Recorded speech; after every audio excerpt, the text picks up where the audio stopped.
Hello मेरे प्यारे बच्चों, मेरा नाम सुदेश मालविया लेकर आ गया हूँ आपके पास एक और नया लेक्चर। पिछले लेक्चर्स के अंदर हमने बात करी थी कि रियल इमेज और वर्चुअल इमेज क्या होती है, उनके डिफरेंसेस क्या होते हैं। आई होप आपको ये सारी बातें क्लियर होगी, आपको ये सभी चीजें अच्छे से समझ में आ रही होगी। आज हम बात करने वाले हैं कि एक मिरर के अंदर कौन से पार्ट्स होते हैं, एक मिरर के अंदर कितने पार्ट्स को हम स्टडी करते हैं या फिर हमको क्या क्या यूज आता है। आई होप आप सबको ये लेक्चर समझ में आ रहे हो। मेरा नाम सतीश मालविया, अपना प्रेजेंस ऑफ माइंड यहाँ पर ले आइए ताकि आप मेरी चीजों को, मेरी बातों को समझ सके और कोई भी डाउट हो तो आप पूछ सके। चलिए, अपन ने ये देखा था कि मिरर जो होते हैं, स्फेरिकल मिरर जो होते हैं, वो एक स्फीयर का पार्ट होता है। स्फेरिकल मिरर जो होते हैं वो क्या होते हैं? एक स्फीयर का पार्ट होते हैं। क्या होते हैं? एक स्फीयर का पार्ट। मतलब ये एक स्फीयर है जिसको अपन ने पॉलिश किया हुआ है। पॉलिश जिस तरीके से करेंगे उस तरीके से मिरर ये अपना नेचर चेंज करेगा। बाहर की तरफ पॉलिश करेंगे तो कॉन्केव मिरर बनेगा, अंदर की तरफ पॉलिश करेंगे तो कॉन्वेक्स मिरर बनेगा। अब इस स्फीयर के अंदर ये होगा इसका सेंटर, ठीक है? इस स्फीयर के अंदर ये होगा इसका सेंटर। इस सेंटर को अपन बोलते हैं, सेंटर है ना भैया, इस सेंटर को अपन बोलते हैं सेंटर ऑफ कर्वेचर। ठीक, अगर ये स्फीयर ऐसी कोई रेडियस भी होगी, इस रेडियस को अपन बोलेंगे रेडियस ऑफ कर्वेचर। अब बोले सर इसको ये कर्वेचर कर्वेचर क्यों बोल रहे? सेंटर तो समझ में आ गया कि सेंटर क्यों बोल रहे हैं, कर्वेचर क्यों बोल रहे हैं समझ में नहीं आ रहा है। भाई ये मिरर अभी बना है क्या? ये स्फीयर अभी मिरर है क्या? नहीं है ना। जब मैं स्फीयर को तोड़ूंगा, इससे अलग अलग पार्ट्स निकालूंगा, तब ये स्फीयर बनेगा, तब ये एक मिरर बनेगा। इतना मानते हो? हाँ सर मानते हैं। अगर मुझे कॉन्केव मिरर चाहिए तो मैं इसको तोड़ूंगा बाहर से पॉलिश करके, तो मुझे अंदर की तरफ रिफ्लेक्टिंग सरफेस मिलेगा, मैं बोल दूंगा कॉन्केव मिरर। अभी कॉन्केव मिरर का एक सिंगल पार्ट, अगर मैं इतने से पार्ट की बात करूं, ये इस पॉइंट ए से लेकर इस पॉइंट बी तक के पार्ट की बात करूं, तो आपको कैसा दिख रहा है? ऐसा कर्व दिख रहा है बेटा, ये ऐसा कर्व दिख रहा है, इसकी बाहर से ऐसी पॉलिशिंग होगी। अगर मैं इस पार्ट को हाथ में लूंगा तो ये ऐसा दिखाई देगा। इस कर्व्ड पाथ को बेटा कहते हैं कर्वेचर। इस कर्व्ड पाथ को क्या कहते हैं? कर्वेचर। ठीक है। अब सेंटर ऑफ कर्वेचर क्या होगा? The centre of the sphere of which mirror is a part. उस स्फीयर का सेंटर, उस स्फीयर का सेंटर जिसका मिरर एक पार्ट है, उसको सेंटर ऑफ कर्वेचर कहते हैं। कर्वेचर मतलब ये curved area. Radius of curvature, the radius of the sphere of which mirror is a part. भाई उस स्फीयर का रेडियस जिसका मिरर एक पार्ट है, इसको अपन क्या कहेंगे? Radius of curvature. I hope इतनी बात क्लियर हो गई होगी। नेक्स्ट बात, सेंटर ऑफ कर्वेचर को सी से शो करेंगे, रेडियस ऑफ कर्वेचर को सीपी वाला पार्ट, ये सीपी वाला पार्ट है रेडियस ऑफ कर्वेचर, ये सी है सेंटर ऑफ कर्वेचर। नेक्स्ट आता है प्रिंसिपल एक्सिस। प्रिंसिपल एक्सिस मतलब भाई ये मिरर, अगर मैं कॉन्केव मिरर ले रहा हूं, ये कॉन्केव मिरर ले रहा हूं, ये इसका रिफ्लेक्टिंग एरिया है, ठीक है? तो ये टोटल रिफ्लेक्टिंग एरिया, ये पूरा का पूरा इसका अपर्चर है। क्या कहलाता है ये? अपर्चर। अगर इसका सेंट्रल पॉइंट ले लूं मैं, इसके सेंटर से होने वाली एक इमेजिनरी लाइन जो पास होगी, इसके सेंटर से होने वाली एक इमेजिनरी लाइन जो पास होगी, मतलब ये डिस्टेंस और ये बराबर होगा। तो ये जो इमेजिनरी लाइन जा रही है, ये कौन सी लाइन जा रही है? Imaginary line. इमेजिनरी लाइन क्यों बना रहे हैं अपन? इमेजिनरी लाइन इसलिए बना रहे हैं क्योंकि मैं चाहता हूं कि मुझे एक रेफरेंस पॉइंट मिले जहां पर मैं ऑब्जेक्ट को रख सकूं, जहां पर मैं क्या कर सकूं? ऑब्जेक्ट को, इमेज को रख सकूं, बना सकूं। तो वो जो इमेजिनरी लाइन पास होती है, इसको अपन बोलते हैं प्रिंसिपल एक्सिस। क्या बोलते हैं इसको? Principal axis. ठीक है, आई बात समझ में? प्रिंसिपल एक्सिस के ही लाइट रेस पैरेलल जाती है जब रिफ्लेक्शन होता है और किसी पॉइंट के ऊपर मीट करती है। ठीक है, तो प्रिंसिपल एक्सिस क्या हो गई बेटा? सॉरी, प्रिंसिपल एक्सिस क्या हो गई? एक स्ट्रेट लाइन जो सेंटर ऑफ कर्वेचर से पास हो रही है और पोल से पास हो रही है। पोल क्या होता है समझेंगे आगे। प्रिंसिपल एक्सिस क्या हो गया? एक स्ट्रेट लाइन जो सेंटर ऑफ कर्वेचर से पास हो रही है और पोल से भी पास हो रही है। पोल क्या होता है बेटा?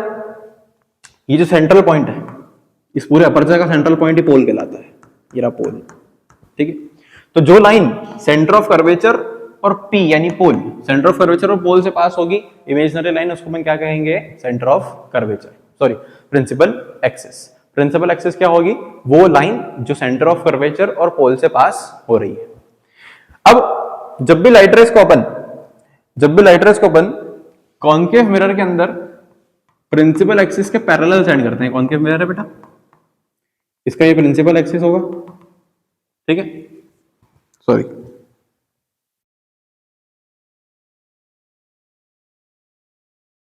ये इसका प्रिंसिपल एक्सिस होगा। ठीक है, लाइट रेज जब भी इस प्रिंसिपल एक्सिस के पैरेलल जाती है तो एक पॉइंट के ऊपर मीट करती है। जब भी लाइट रेज इसके पैरेलल जाएगी तो एक पॉइंट के ऊपर मीट करेगी, यानी कॉन्वर्ज करेगी। जिस पॉइंट के ऊपर ये लाइट रेज मीट करेगी इसको अपन प्रिंसिपल फोकस कहते हैं। क्या बोलते हैं इसको बेटा? Principal focus. प्रिंसिपल फोकस मतलब वो पॉइंट जहां पे सारी की सारी लाइट रेज मीट कर रही है। It is a point on the principal axis. What is principal focus? Point on the principal axis where all the light rays meet after reflection. Concave mirror में सच में मीट करेगी, convex mirror में appear to meet करेगी। Concave में सच में meet करेगी, कॉन्वेक्स में अपीयर टू मीट करेगी। ऐसा क्यों बोल रहा हूं मैं? क्योंकि देखो कॉन्केव मिरर, इसका प्रिंसिपल एक्सिस, लाइट रेज सच में मीट कर रही है। यहाँ पे दोनों लाइट रेज सच में मीट कर रही है। कॉन्वेक्स मिरर अगर ले लूंगा तो ये होगा इसका रिफ्लेक्टिंग, सही कि गलत? पगलो गलत है वो। ये होगा इसकी पॉलिशिंग, ये प्रिंसिपल एक्सिस। अब लाइट रेज ऐसी जाएगी, डाइवर्ज होगी, तो पीछे की तरफ यहां पर ही लाइट रेज मीट करते हुए दिखाई देगी, अपीयर टू मीट होगी। जब लाइट रेज जिस पॉइंट पर प्रिंसिपल एक्सिस के जिस पॉइंट पर अपीयर टू मीट होगी वहां पर एक वर्चुअल फोकस बनेगा। क्या बनेगा? एक वर्चुअल फोकस। इसका मतलब सर कॉन्केव मिरर का फोकस रियल होता है, कॉन्वेक्स मिरर का फोकस वर्चुअल होता है। फोकल लेंथ क्या होती है बेटा? पोल से लेकर प्रिंसिपल फोकस तक की दूरी, पोल से लेकर प्रिंसिपल फोकस तक की दूरी को अपन फोकल लेंथ कहते हैं। पोल से लेकर फोकस यहां पे बीच में होगा, पोल से लेकर फोकस तक की दूरी फोकल लेंथ कहलाती है। पोल से लेकर फोकस तक की दूरी क्या कहलाती है? Focal length. आई होप आपको इतनी बातें क्लियर हो गई होगी। नेक्स्ट आता है कि अपर्चर क्या होता है, तो ऑलरेडी समझ लिया अपन ने। जो total reflecting area of the mirror, इस मिरर का टोटल रिफ्लेक्टिंग एरिया जो भी होगा वो क्या होगा? अपर्चर होगा। अपर्चर का हाफ कर देंगे तो अपन पोल पर पहुंच जाएंगे। आई होप आपको इतनी बातें क्लियर हो गई होगी। ठीक, नेक्स्ट आता है बेटा रिलेशन बिटवीन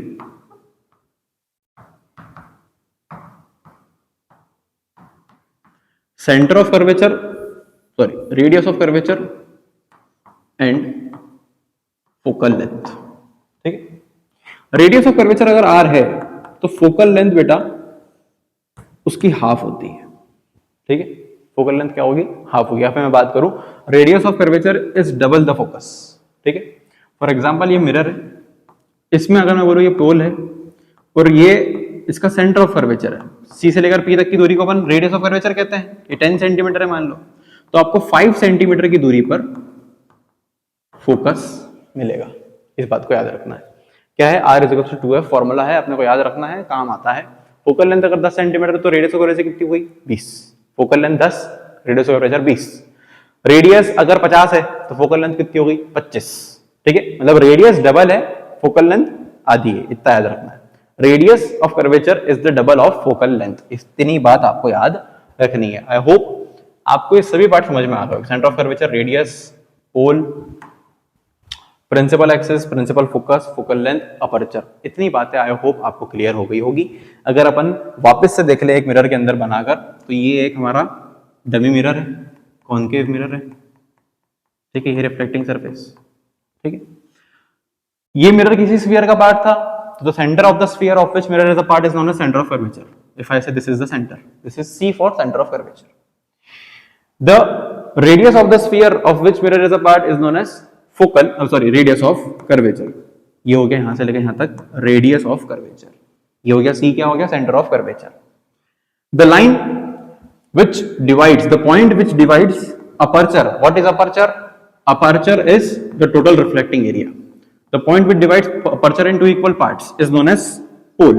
तो यहां पर हो गया pole, pole, aperture, C और R, चार बातें क्लियर हो गई।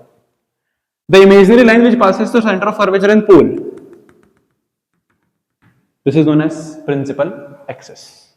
The point where all the reflected light rays meet when they are incident parallel to principal axis is known as focus. वो पॉइंट जहां पर सारी पैरेलल लाइट रेज रिफ्लेक्शन के बाद मीट करती है, जहां पर सारी पैरेलल लाइट रेज रिफ्लेक्शन के बाद मीट करती है, उस पॉइंट का नाम क्या है भाई साहब? इस पॉइंट का नाम क्या है भाई साहब? इस पॉइंट का नाम है फोकस। लेकिन कौन सा फोकस बेटा? Principal focus. और कॉन्केव का प्रिंसिपल फोकस कैसा होता है बेटा? रियल होता है। कॉन्केव का प्रिंसिपल फोकस कैसा होता है बेटा? रियल होता है, क्योंकि लाइट रे सच में मीट करती है। लेकिन अगर मैं कॉन्वेक्स की बात करूं तो इसका जो प्रिंसिपल फोकस होता है वो कैसा होता है? वो कैसा होता है बेटा? वर्चुअल होता है। इतनी बात क्लियर रखना है, इतनी बात को भूलना नहीं है। और आखिरी बात जो अपन ने बात करी कि भाई R यानी रेडियस ऑफ कर्वेचर और फोकल लेंथ में क्या रिलेशन है कि R = 2f फोकल लेंथ को जब डबल करता हूं तो रेडियस ऑफ कर्वेचर आता है। सेंटीमीटर्स में सबको अपन मेजर करते हैं, इतना अपने को याद रखना है। इतने पार्ट में आई होप किसी को कोई दिक्कत नहीं है। अगले लेक्चर में हम इसके इमेज फॉर्मेशंस की बात करने वाले हैं, तब तक के लिए हमारे साथ बने रहिए। कोई भी डाउट आता है तो आप मुझे सेंड कर दीजिए। अगर लेक्चर समझ में आया हो तो प्लीज लाइक एंड सब्सक्राइब करें। मैं क्षितिज मालविया आपके साथ हमेशा बना हूं। Thank you.